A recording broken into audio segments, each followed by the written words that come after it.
Insyaallah malam subuh ini kita akan mengkaji sedikit masalah-masalah tentang sholat berjamaah. Yang pertama, bagaimana hukum orang imam duduk, makmumnya berdiri, atau sebaliknya. Jadi imamnya berdiri, makmumnya duduk. Jadi ini hukumnya sah ya, wa sahha iqtidaun ya, dan sah ikutnya iqtida'u qa'imin. Jadi imamnya berdiri, makmumnya berdiri biqa'idin, dengan imam yang duduk ya. Di khabaril Bukhari, karena hadis riwayat Imam Bukhari an Aisyah, dari Aisyah, shalla fi maradi mautihi qa'idan. Rasulullah sallallahu alaihi wasallam imam pernah pada saat sakit beliau di akhir-akhir menjelang wafat. Wa Abu Bakar wan nasu qiyaman, sementara Abu Bakar As-Siddiq wan nasu, dan banyak sahabat ya, qiyaman, dalam keadaan berdiri. Jadi tidak apa-apa misalnya imamnya asam auratnya sedang kambuh, tidak apa-apa ya. Jadi makmumnya berdiri dan sebaliknya, nah, boleh ya. Kalau untuk sholat sunnah itu sakit atau tidak boleh dengan duduk. Nah, itu enaknya itu. Jadi kalau capek itu sholat sunnah tarawih ya duduk saja. Kemudian bacaan sholawatnya itu seperti tahiyat awal itu kalau sholat sunnah itu. Allahumma sholli ala sayyidina Muhammad, itu sudah bisa salam. Nah, jadi imam ini, Pak Imam kok cepat sekali, ya itu boleh. Jadi cukup sekali sholawat meskipun tanpa wa'ala alihi. Nah, seperti tahiyat pertama. Nah, itu enaknya. Jadi jangan heran, kenapa Pak Imam ini kok cepat sekali, saya belum fil alamina. Nah, itu ada beberapa begitu yang bisa dipercepat ya. Wa mutawaddi'in bi mutayammimin, dan satunya berwudu, satunya bertayamum. Jadi misalnya makmumnya sakit lalu berangkat ke masjid, nah itu tidak apa-apa. Meskipun imamnya itu normal berwudu, lalu makmumnya ini dalam keadaan tayamum, atau sebaliknya imamnya ini tayamum, makmumnya biasa ya, maksudnya wudu biasa dalam keadaan normal. Kemudian anak kecil ya, meskipun dia belum baligh ini boleh. Wa tasihhu aidan qudwatul kamil bisobi. Jadi sah ikutnya orang dewasa, imamnya ini anak kecil. Li'anna Amr bin Salamah, karena sahabat Nabi Salamah ya ummu qaumahu, Amr ini menjadi imam ala ahdi Rasul, pada masa Rasul, wa huwa ibnu sittin, dalam keadaan umur 6 tahun ya, kama rawahul Bukhari, itu hadis Imam Bukhari ya. 6 tahun ini sudah tamyiz ya. Di tamyiz ini sudah banyak mengerti ya, Al-Fatihahnya bagus, dia rukun syaratnya sholat. Tidak tahu kalau anak-anak sekarang ini gimana. Nah, jadi tidak usah menunggu baligh ya. Jadi boleh menjadi imam selama syarat rukunnya dia bisa terpenuhi. Kemudian bagaimana jika imamnya sholat taraweh, sholat sunnah, lalu makmumnya ini baru datang karena buka puasanya terlalu mantap sehingga agak lambat ya. Jadi Sada Manuri sudah taraweh, sementara masih baru datang ya. Nah, bagaimana ini imamnya taraweh, makmumnya sholat isya. Wa yajuzu ayat tamal muftaridu bil mutanafili, ini ya. Wa yajuzu, dan boleh ayat tamma, mengikuti al muftaridu, orang yang sholat fardu, bil mutanafili, dengan imam yang sholat sunnah. Itu boleh. Jadi nanti pada saat imamnya taraweh salam, nah kemudian belakang tinggal nambahi rokaat ya. Jadi nambahi 2 rokaat. Nah ini boleh ya. Selama di situ memang sholatnya ini kan satu kaifiyah atau caranya sama. Jadi ruku, sujud kan sama. Nah, yang tidak bisa itu sholat jenazah. Jangan sampai lalu imamnya sholat jenazah, makmumnya sholat biasa. Atau sholat gerhana matahari, karena rukuknya dia 2 kali, rukuk 2 kali, baru kemudian ini sudah beda, sehingga imamnya jangan sampai imamnya sholat kusuf atau khusuf sementara makmumnya sholat biasa. Jadi sholat gerhana matahari itu dia kenapa rukuknya itu 2 kali? Karena posisi gerhana itu dia gini, jadi lurus ya. Matahari, bumi dan bulan itu dia lurus.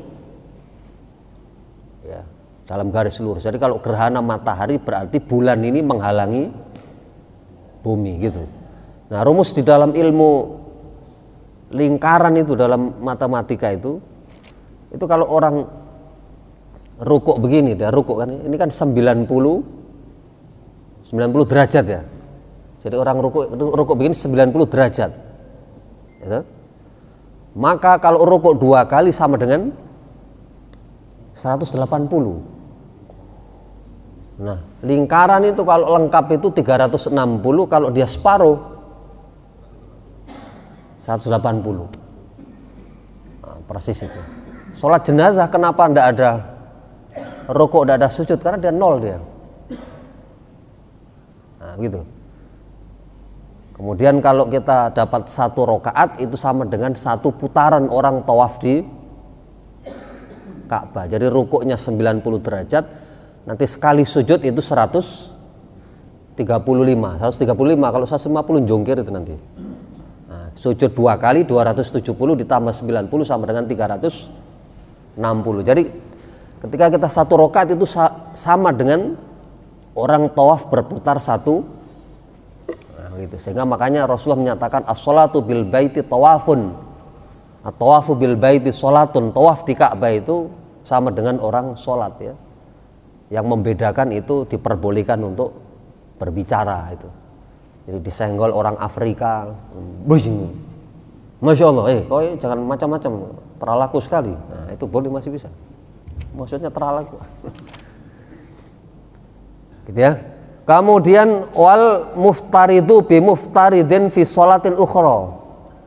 Boleh orang sholat fardu menjadi imam di masjid, lalu kemudian di tempat yang lain itu ya, sholat lain pada saat sholat fardu. Ya, bi muftaridin fi sholatin ukhra. Jadi bermakmum sama-sama sholat fardu di tempat yang lain. Nah, contohnya misalnya sudah imam di sini atau makmum gitu ya. Nah, lalu kemudian pulang, kata istrinya, tolong saya diimami. Nah, gitu. Nah, itu boleh. Jadi sholat 2 kali, tetapi yang kedua itu namanya sholat i'adah namanya, sholat i'adah. Jadi supaya istrinya dapat pahala 27 derajat, maka pada saat dia sudah di masjid lalu kemudian pulang menjadi imam ya, boleh. 5 rawa Jabir bin Abdullah meriwayatkan anna Mu'adz, sesungguhnya Mu'adz kana yusolli ma'a Rasulillah sallallahu alaihi wasallam. Mu'adz bin Jabal sholat dengan Rasulullah al-Isya'a ya, sholat Isya ya di Masjid Nabawi. Summa ya'ti qaumahu ya. Lalu setelah Mu'adz itu bermakmum dengan Rasulullah di Masjid Nabawi, lalu kemudian mendatangi kaumnya ya, kaumnya Mu'adz ini fi Bani Salamah fayusolli bihim, lalu kemudian menjadi imam sholat bagi Bani Salamah. Nah, jadi itu boleh ya, al-Isya'a, sholat Isya. Nah, jadi silakan begitu, tidak apa-apa. Jadi menjadi imam bagi istrinya di rumah, kemudian dia sudah sholat, itu namanya sholat i'adah namanya ya. Kemudian apalagi diantaranya wasuha iqtidaun bifasikin, ya boleh mengikuti imam yang fasik, ya. Fasik ini orang yang berdosa besar, ya. Jadi dia ahli maksiat, ya, masang togel misalnya atau minuman keras. Nah itu boleh dijadikan imam, walakin ma'al karohati, tetapi ini hukumnya makruh, ya, makruh. Nah, dulu ada cerita itu kiai kumpul di pertemuan lalu sholat di masjid kampung. Nah, namanya kiai ini kan sama-sama alim semua, jadi jorok-jorokan begitu, monggo jenengan. Nah, itu hanya tidak ada yang mau, akhirnya orang yang pemabuk ini sudah kalau begitu saya saja. Nah itu boleh, tetapi hukumnya makruh, ya.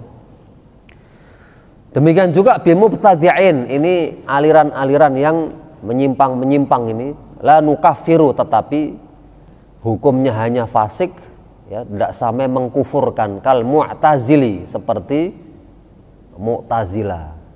Bagaimana ini orang akil Mu'tazilah itu wal qail bi khalqil Quran. Mu'tazilah ini meyakini bahwasanya Al-Quran itu adalah makhluk, adalah ciptaan Allah. Ini menyimpang nih, ya. Jadi Ahlus Sunnah wal Jamaah menyatakan, Imam Asy'ari, jadi Al-Quran itu bukan makhluk ciptaan Allah, tetapi menyatu dengan zatnya sebagai kalamullah. Dari firman Allah itu menyatu dengan zat. Jadi bukan Allah yang mencipta. Kalau ciptaan itu ya manusia, binatang, alam semesta ini makhluk. Nah, tapi kalau Al-Quran karena ini firman Allah, maka itu dia bersatu dengan zatnya. Jadi Allah punya zat lalu berbicara. Nah itu akidah Ahlus Sunnah wal Jamaah. Adapun Mu'tazilah ini menyatakan makhluk, ya. Sampai kemudian Imam Ahmad ini dicambuk gara-gara tidak mau berpendapat Al-Quran itu makhluk. Au adami ru'yati, atau dia menolak keyakinan bahwasanya manusia itu bisa melihat Allah nanti pada saat di akhirat. Jadi kita semua Ahlus Sunnah wal Jamaah ini meyakini wujuhu yauma idzin nadhirah ila rabbiha nadhirah, wajahnya orang beriman itu bersinar-sinar karena bekas air wudu.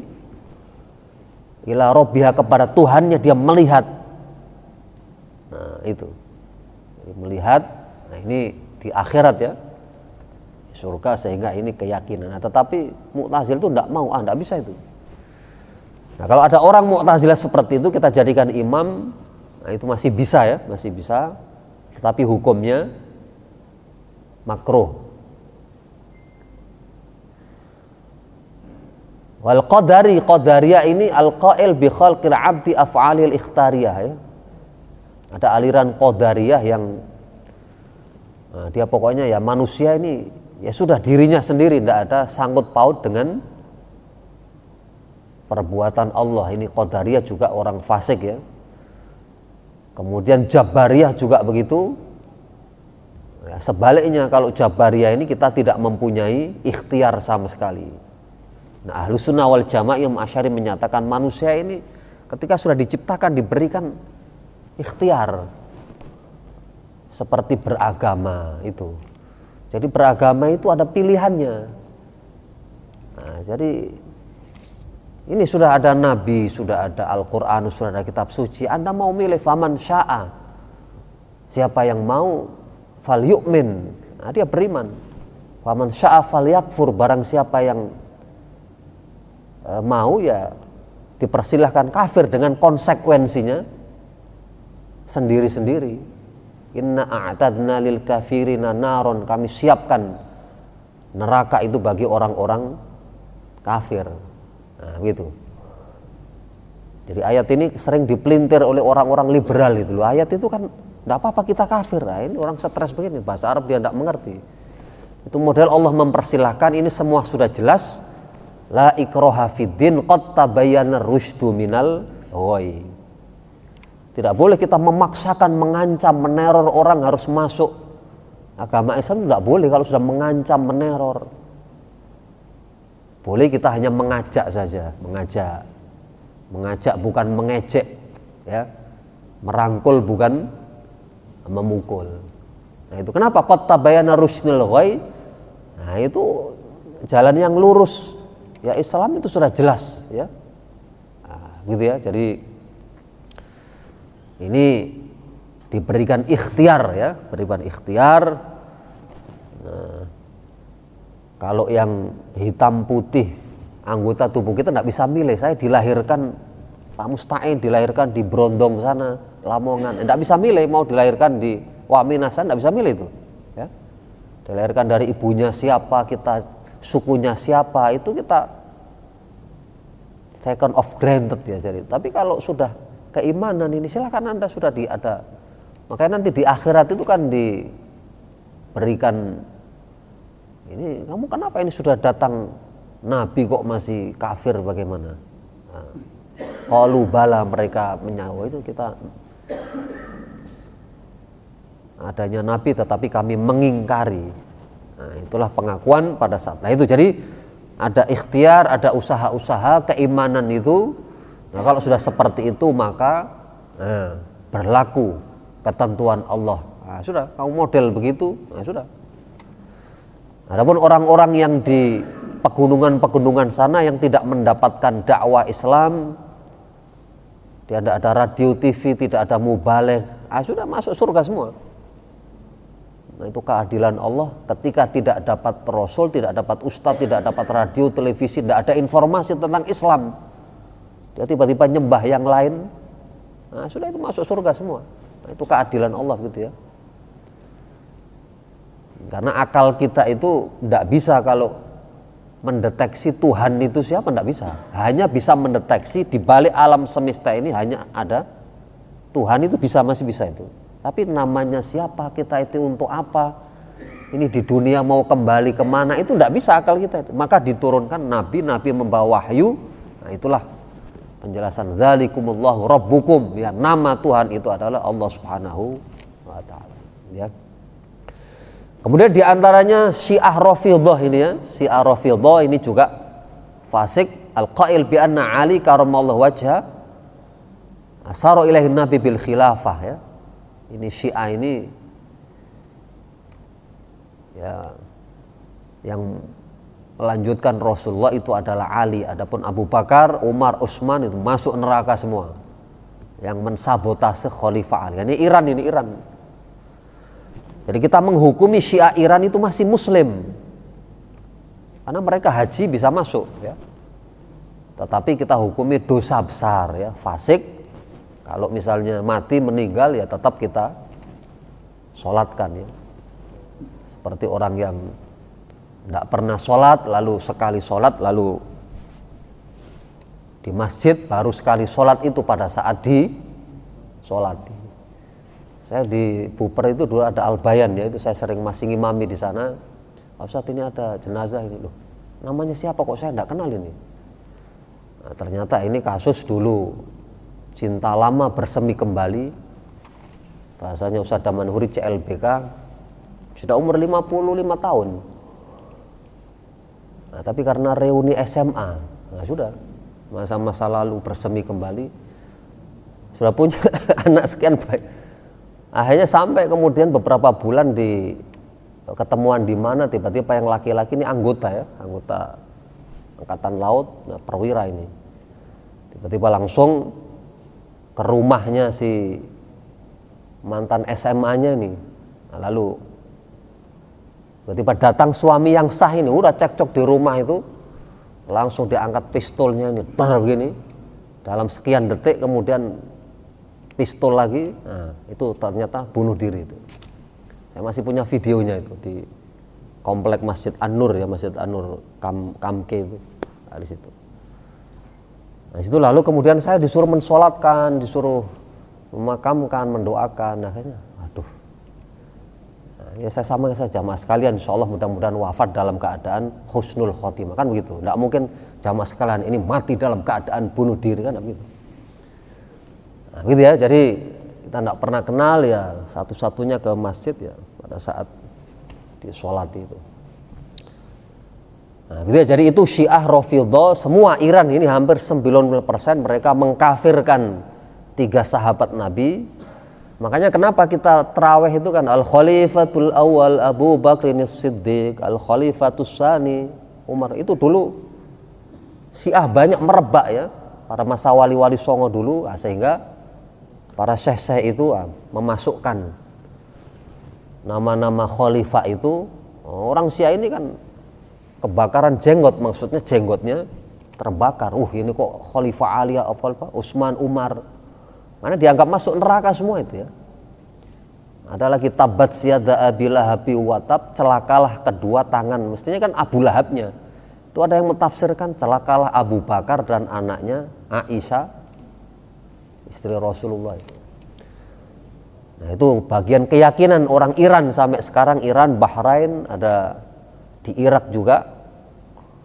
Makanya kalau ada di Indonesia jadi rame ya, karena memang ini sudah jauh perbedaannya. Nah, tetapi kita masih menghukumi itu mukmin ya, meskipun itu hukumnya fasik ya.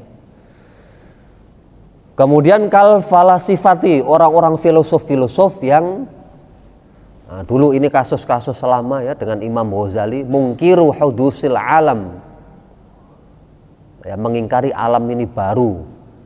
Wa ilmihi bil juz'iyat, mengingkari bahwasanya Allah ini mengetahui hal-hal yang kecil-kecil. Jadi orang ahli filosof filsafat itu kalau yang kecil-kecil Allah tidak tahu itu ya. Wal ba'tsu lil ajsam, dan bangkit dengan tubuh. Nah, itu mereka ingkari.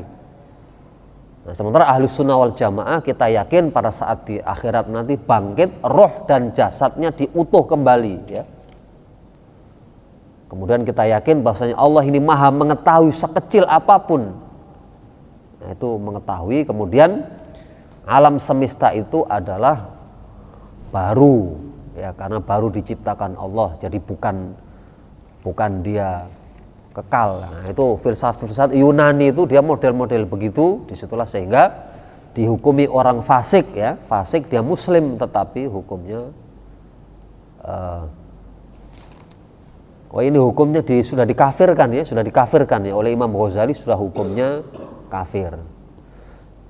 Nah, kalau sudah kafir ini tidak bisa ya, illa al-falasifah, kecuali filosof-filosof tadi itu tidak boleh kita berimam itu ya. Wakal mujassimati, dan seperti orang-orang yang menganggap Allah punya tajsim ini punya tubuh ya. Bi annallah jismun kal ajsam. Nah, ini Wahabi ini juga begitu. Jadi Allah ini tinggal di arasy. Nanti jam 2 malam, sepertiga malam yang terakhir turun ke bumi. Nah, itu ada hadisnya memang itu. Jadi yanzilu rabbuna, turun Tuhan kami pada saat sepertiga malam terakhir. Nah, oleh Wahabi diartikan turun itu ya badannya, tubuhnya Tuhan itu turun. Nah, ini sudah menyimpang ya. Di sini di dalam I'anatul Thalibin sudah dikafirkan, tidak boleh kita jadi imam ini ya. Wahabi salaf ini. Nah, kalau turun zatnya, ini waktu Indonesia Barat atau waktu Indonesia Timur ini? Nah, nanti bolak-balik Indonesia Barat turun, ini mudar-madir kayak macam masa Tuhan digitukan. Akidah Ahlussunnah wal Jamaah menyatakan Allah ini tidak butuh tempat. Dia yang menciptakan tempat, adanya sebelum adanya tempat. Itu walam yakul lahu kufuwan ahad.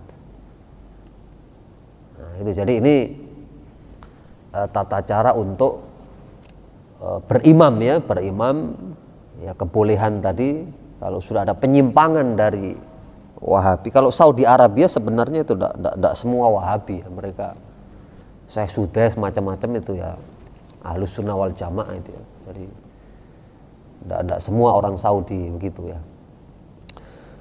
Nah, ini diantara aturan-aturan tata cara ini, la biwaladiz zina ya. Nah, boleh berimam dengan anak zina ya. Jadi meskipun ini ayah ibunya melahirkan dia dalam keadaan di luar pernikahan, lalu tiba-tiba jadi imam tetap di suatu masjid, nah ini boleh ya, boleh, tidak makruh. Jadi karena memang tidak ada dosa warisan ya, yang berdosa kan orang tuanya. Hanya mazhab Syafi'i memang tidak bisa menjadikan dia sebagai nasab ya, nasab. Nah, sehingga kalau dia menikah maka harus walinya wali hakim. Nah, gitu. Saya pernah ditelepon Pak KUA Hiram itu. Aduh Pak Ustadz, bagaimana ini, dia baru mengaku ini, dia punya anak perempuan, baru katanya dulu hubungan gelap-gelapan di tempat-tempat gelap Pak Ustadz, ini bagaimana ini, terus dia lahir anak perempuan, baru besok pernikahannya ini, sudah saya catatkan. Waduh, ini repot ini begini nih. Berarti kan menurut mazhab Syafi'i nasabnya tidak bisa sambung kepada ayahnya, padahal tercatat di situ sebagai wali nikah.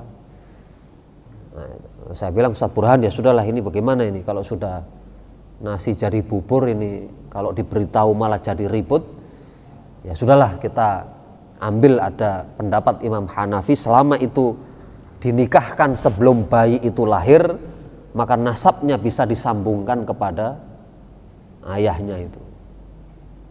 Ya untungnya belum terlalu waktu itu ya, waktu ibunya itu melahirkan belum terlalu besar gitu ya. Jadi segera kalau misalnya terjadi kasus-kasus seperti itu, dinikahkan saja, jangan malah yang menghamili itu, kamu ini menghamili anak saya, malah kabur, malah repot juga itu ya. Nah, jadi biarkan saja, sudah ini orang tuanya juga punya dosa sehingga